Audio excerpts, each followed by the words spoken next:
પણ વાલ્મીકીમાં આવું નથી. વાલ્મીકીમાં તેજસ્વી, પ્રતિભા સંપન્ન, અતિ સુંદર એવી એક મહિલા તપસ્વીની આશ્રમમાં છે. એકલી છે, શ્રેષ્ઠ છે. નારીના 4 ગુણ રામચરિતમાનસમાં લખ્યા છે. ભારતીય નારીના 4 લક્ષણો, 4 આભા, 4 પ્રતિભા, 4 એના અલંકારો, 4 એના ઘરેણા.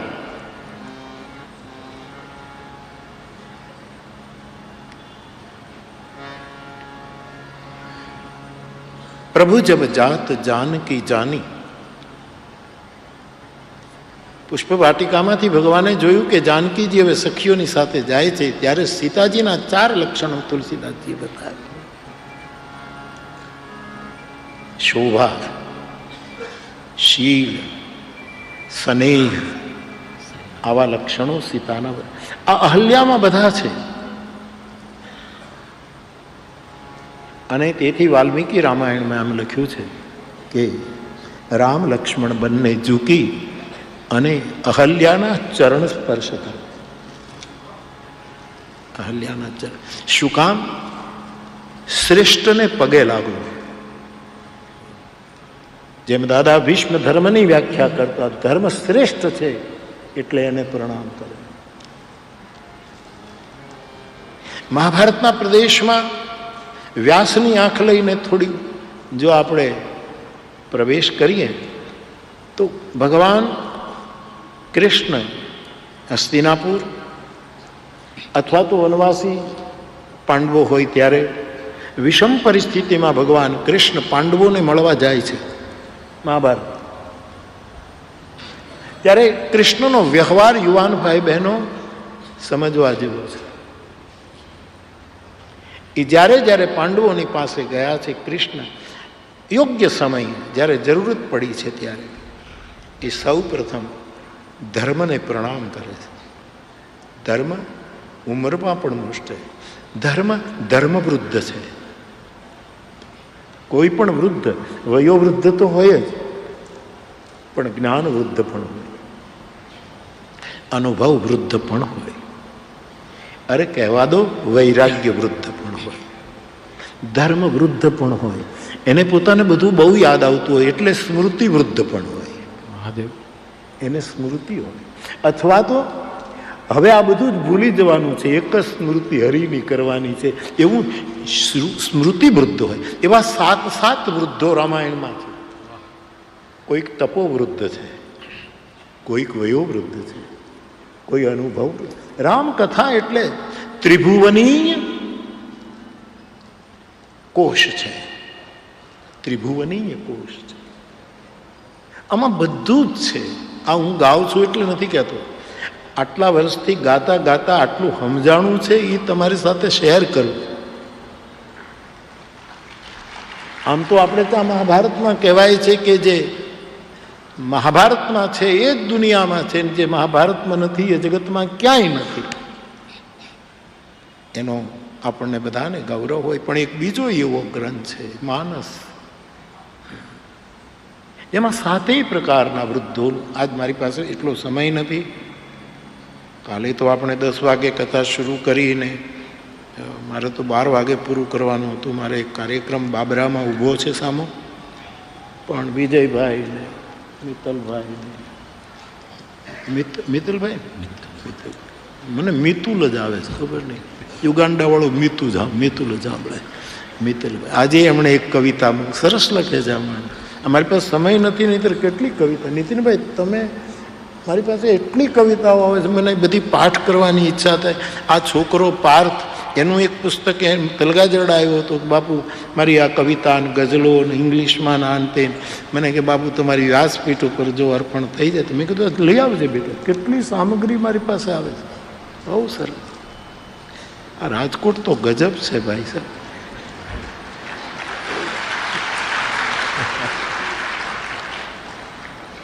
હમણાંના દિવસોમાં રાજકોટ રામમય છે. અને હનુમાનજીના પગે લાગે પ્રાર્થના કરતો જઈશ કે મારું રાજકોટ કાયમ રામમય રહે.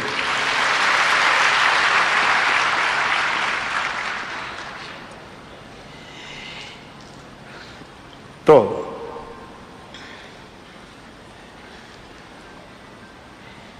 યુવાન ભાઈ બહેનો, આ મહાભારતમાં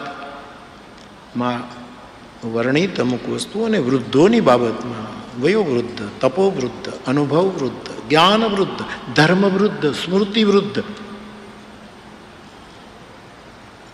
બહુત જન્મ કે સુધી મોહી આવી.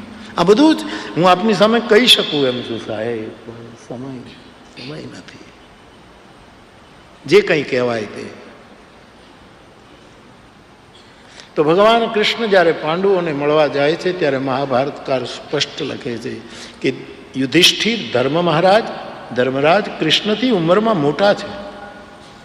કૃષ્ણ તો પરમ તત્વ છે, પરંતુ એ જેવા જાય છે ત્યારે ધર્મને ચરણ સ્પર્શ કરે છે. કૃષ્ણ એટલું જ નહીં, એવા સમયે ગયા હોય કે પાંડવો ભીષ્મ પાસે હોય તો સૌથી પહેલા ભીષ્મ દાદાના ચરણ સ્પર્શ કરે છે. યુવાનો શીખવા જેવું છે બાપ. પહેલે દિવસે કાશની આશ્રમ કે અમારે મહાપુરુષ ગુરુ શરણાનંદજી ભગવાને પણ આયુર્વિદ્યા યશો બલમની વાત કરી કે વૃદ્ધોનું સેવન કરવાથી વડીલોને આપણી ઉંમર આદુ વચ્ચે પણ એકાદ બે સંતોએ આ વાત કરી. કાલે પણ કંઈક આનો સંદર્ભ લેવાયો. સત્યને બાર બાર રિપીટ કરવાનો આનંદ હોય છે.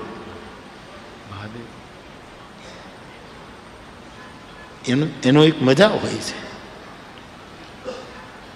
તો ભીષ્મને ચરણ સ્પર્શ કરે છે ધર્મરાજ. શું વ્યવહાર છે કૃષ્ણનો! 5000 વર્ષ થયા છતાંય અપ્રાસંગિક નથી, વિશેષ પ્રાસંગિક છે.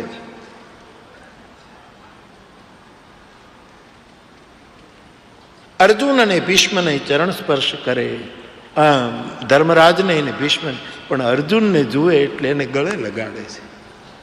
એ તો સખા છે, મિત્ર છે, એકદમ હૃદય લગાડે. ઇષ્ટો સીમે સખા છે, પ્રીતિ પાર્થેન શાશ્વતી. ઇન્દ્રની પાસે ઇન્દ્રએ જ્યારે કહ્યું કે ભગવાન કૃષ્ણને કે વરદાન માંગો, આ તો લીલા છે ઠાકોરજીની કે દરેક દેવતાઓ કંઈક આપણને આપી શકે એવું બતાવવા માટે કૃષ્ણ કરે છે.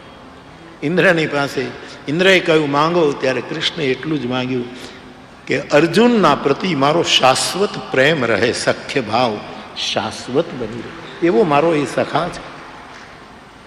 એને ગલે લગાડે. પણ નકુલ અને સહદેવ એ બંનેને જુએ ત્યારે કૃષ્ણ એનું માથું પકડી એના માથામાં સૂંઘે છે. એ નાના છે. મારો કહેવાનું આ ભારત છે.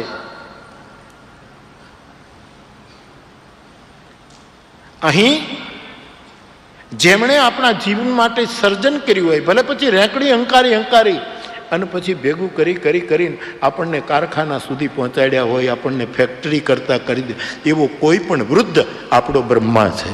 જેણે ગતિ કરીને એના ચરણનો સ્પર્શ કરવો, આ મૂળને ભૂલવું નહીં. એટલે અહીંયા શાસ્ત્ર કહે મૂલે બ્રહ્મા. વૃદ્ધના ચરણની વંદના એ બ્રહ્માની વંદના છે.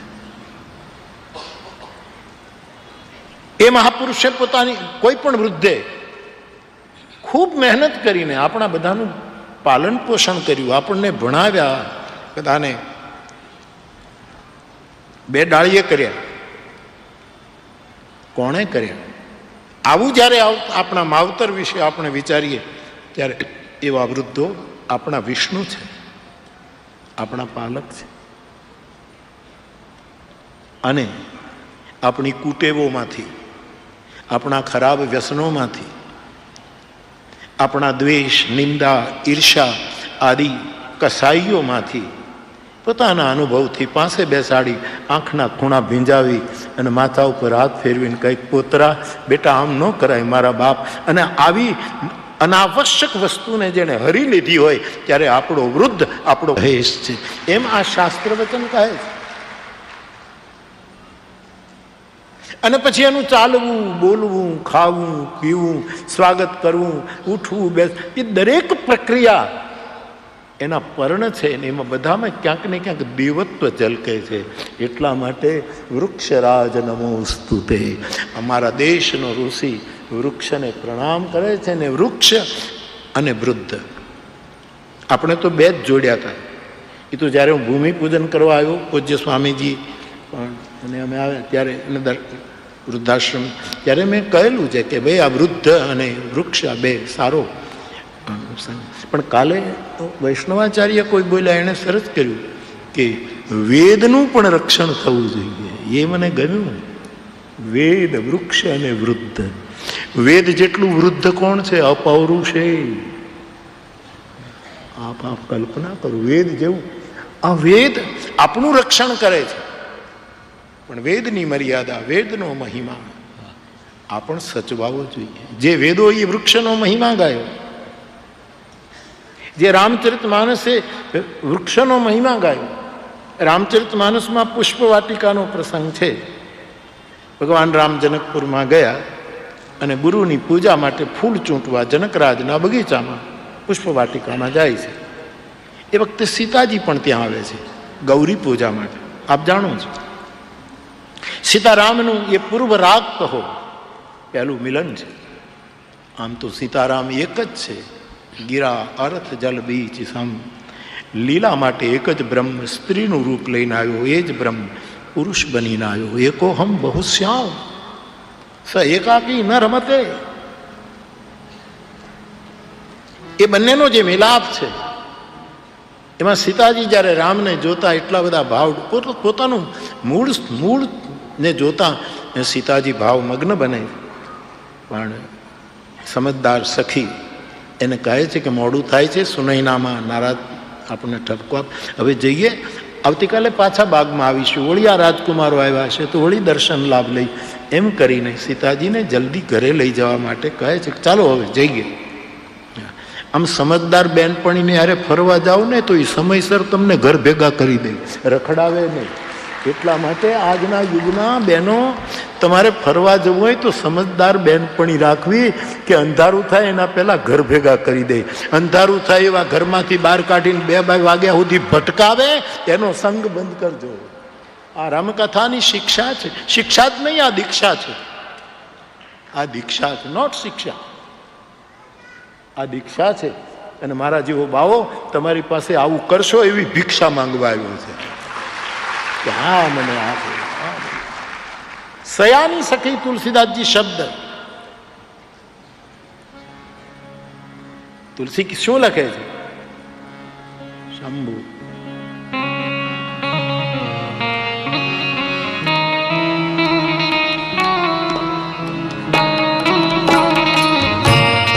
એક એક પંક્તિ ગાઓ સાહેબ.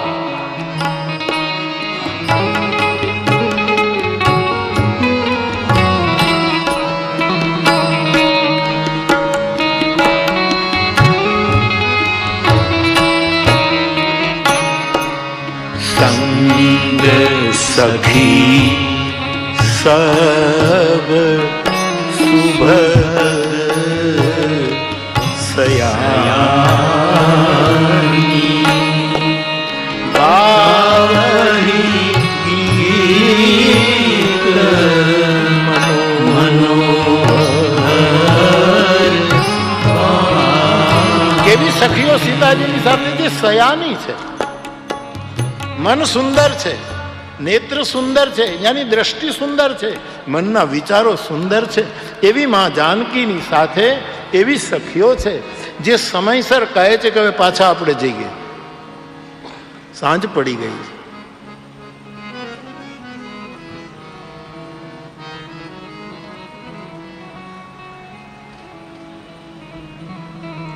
હવે સીતાજીને રામને જોવાનું છૂટતું નથી. એક બાજુ મર્યાદા, સખીએ કહ્યું સમયસર ઘરે જવું છે, અને એક ધારું આમ રામની સામે જોવું એ પણ નહીં, બરાબર નહીં. મર્યાદાનો પ્રશ્ન. વળી એમ કહે કે ના ના ના હજી આપણે રોકાઈએ તો પણ બરાબર નહીં. તો રામને જોવા છે અને ઘરે પણ જવું છે. ત્યારે તુલસીદાસજી જે લખે છે એમાં વૃક્ષ છે.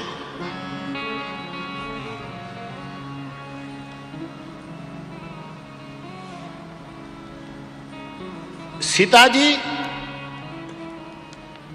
જાય છે ઘર તરફ, લેકિન 3 વસ્તુ બતાવી. દેખન મિસ મૃગ બિહગ તરુ. દેખન મિસ મૃગ, રામને જોવા માટે કોને જુએ? ઓ દેખન મિસ, એક હરણિયું નાનું એવું પુષ્પ વાટિકામાં ફરે છે, એટલે સીતાજી આમ હરણિયું જાય છે, એટલે હરણિયાને જોવા માટે કે આમ પાછું ફરી એને હરણ નથી જોવું, એને રામને જોવા છે. પણ આધાર બને. આપણે પશુમાં પણ પરમાત્માના દર્શન કરીએ, પશુ દ્વારા, પશુને માધ્યમ બનાવીને આપણે, એટલે આપણે ગણેશના દર્શન હાથીમાં કર્યા. મંદિરમાં તો દર્શન થાય જ, પ્રશ્ન જ નથી. વેદ મંત્રોથી જ્યાં મૂર્તિમાં પ્રાણ પ્રતિષ્ઠા થઈ હોય ત્યાં તો સવાલ. પણ આ પ્રકૃતિના જે તત્વો છે એને લઈને પણ હરિનું દર્શન કરવું. દેખન મિસ મૃગ. આપણે ગાયમાં હરિ દર્શન કરીએ છીએ, અને રાજકોટમાં બોલી રહ્યો છું ત્યારે ગાયોનું જતન કરજો. ગાય ને પૂજ્ય ગણીએ છીએ, એ તો આપણો ધર્મ છે, પણ ગાયને પ્રેમ કરો. આપણે પૂજા કરીએ અને 2 રૂપિયાની પૂજામાં આપણે પુણ્ય લાભ લઈએ. જ્યારે પ્રેમ કરીશું ત્યારે ગાય કપાશે નહીં, ગાય કતલખાને નહીં જાય. જ્યાં ગોસદનો હોય ત્યાં ગાયોને દત્તક લો. મને તો કોઈ એક વખત કહેલું, રાજકોટમાં એવી એક સોસાયટી છે, હાઉસિંગ સોસાયટી, કે એના મકાન એ સંસ્થા એને જ આપે છે, કે એ બંગલો આપે, એમાં એક કાર પાર્કિંગનું એક ગેરેજ હોય અને એક કાવ પાર્કિંગ, એક ગાય રાખે એને જ મકલો આપો, એવું લખી. આ બહુ સારી વાત છે. હા, કોણે? અચ્છા, એ ગાય. બહુ ધન્યવાદ, સાધુ, બહુ સરસ, વાહ. ગાયને પ્રેમ કરીએ સાહેબ. શાસ્ત્રો તો કહે છે ગાયના ગોબરમાં લક્ષ્મી છે, અને એ ગોબરની ખેતી આપણે કરીએ છીએ એટલે મબલક પાક લેતા હતા ને ઝેરથી મુક્ત રહેતા હતા. પણ આ જ્યારથી ગાયના ગોબરમાં લક્ષ્મી છે, એ ભૂલીને આપણે જે વિષાક્ત વસ્તુ નાખી અને જે શાક, કોઈ રીંગણાનો સ્વાદ જ નથી રૂપાલા સાહેબ. નહીતર રીંગણાનું ભડથું ઈશ્વરિયામાં થયું હોય, ત્રીજે ઘરે ખબર પડે સાહેબ કે ક્યાંક ભડથું થાય છે, ઓળો થઈ રહ્યો. આ બધું જ ખતમ થઈ ગયું છે. પોપૈયામાં પોપૈયાનો સ્વાદ નથી, કેળામાં કેળાનો સ્વાદ નથી, સફરજનમાં સફરજનનો સ્વાદ નથી, માણસોમાં માણસાઈનો સ્વાદ નથી. આ બધું સ્વાદ વગરનું થઈ ગયું. હવે ગાંધી બાપુ કહે સ્વાદનો ત્યાગ કરો, પણ માણસાઈ વગરનો, સ્વાદ વગરનો માણસને શું કરવું? એનું શું કરવું? આ બધા સ્વાદુ તત્વો છે. માટે ગાયની જતા હતા, કાલે તમારે જવાનું છે, એટલે ગાયની પણ પ્રેમ કરજો, ગોરક્ષા થવી જોઈએ. નગરમાંથી વ્યસનો જવા જોઈએ સાહેબ. અને યુવાનોને ખાસ રાત્રિ અમુક વસ્તુનું સેવન કરવા માટે નથી, રાત્રિ હરિભજવા માટે. આમાંથી બહાર આવજો. માનસમાં લખ્યું છે, હરણના બાને સીતાજી રામને જુએ છે. અને જ્યારે હરણના બાને રામજીને સીતાજી જુએ છે, ત્યારે ભગવાન રામ થોડી વાર એ પણ કોઈને કોઈ બહાનું ગોતી અને જાનકીના તરફ દર્શન કરે છે અને સંકેત કરે છે કે દેવી, આવું એક હરણ આવશે, તમે એમાં આકર્ષિત થશો, અને પછી ઈ હરણ તમારું હરણ થાય એનું કારણ બનશે. આવા સંકેતો રામાયણમાં છુપાયેલા, આવા રહસ્યોમય આ ગ્રંથ છે. આ ખાલી હિસ્ટ્રી નથી, આ દુનિયાની બહુ મોટી મિસ્ટ્રી છે. આ એક રહસ્ય છે. આ ખાલી ઇતિહાસ નથી સાહેબ.